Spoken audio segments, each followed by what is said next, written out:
నమస్తే అండి. నమస్కారం అండి, చెప్పండి. ప్రస్తుతం మనం చూసుకున్నట్టయితే రేవంత్ అన్న పరిపాలన మీకు ఏ విధంగా అనిపిస్తుంది? రేవంత్ పరిపాలన వచ్చైతే 8 నెలల 1 ఇయర్ ఏమో దగ్గర కావాల్సింది.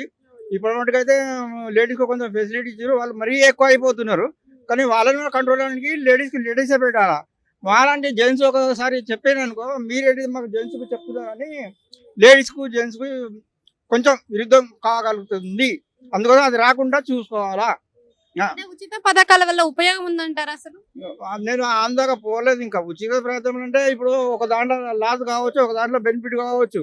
వచ్చిందని నువ్వు నాకేమి ఇవ్వవు, దీంట్లో లాస్ వస్తుందని కూడా ప్రజలకు ఏమి ఇవ్వవు. ఇచ్చేది ఇస్తున్నావు అంతే. ఎందుకు నీకంటే ముందు ఉన్న అతను చాటిందే నువ్వు అంత ఇస్తున్నావు. నీ దగ్గర ఇంకా డబ్బు ఎక్కువ 5 పైసలో 10 పైసలో ఎక్కువ ఇస్తా అంటావు.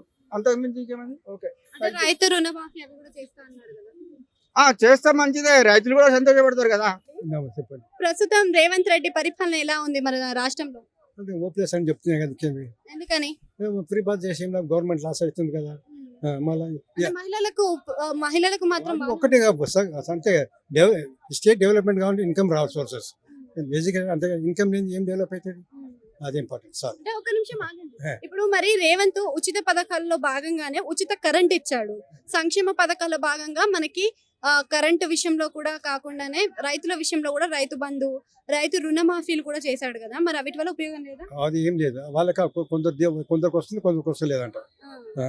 సో ఇంకా అదే కాకుండా వృద్ధులకు పెన్షన్ కూడా పెంచుతాను అన్నాడు. అదే ఎక్కడ పెంచి కొందరికి వస్తుంది, కొందరికి వస్తలేదు. అంతే క్రయింగ్ అంతా ఏడుస్తూనే ఉన్నారు.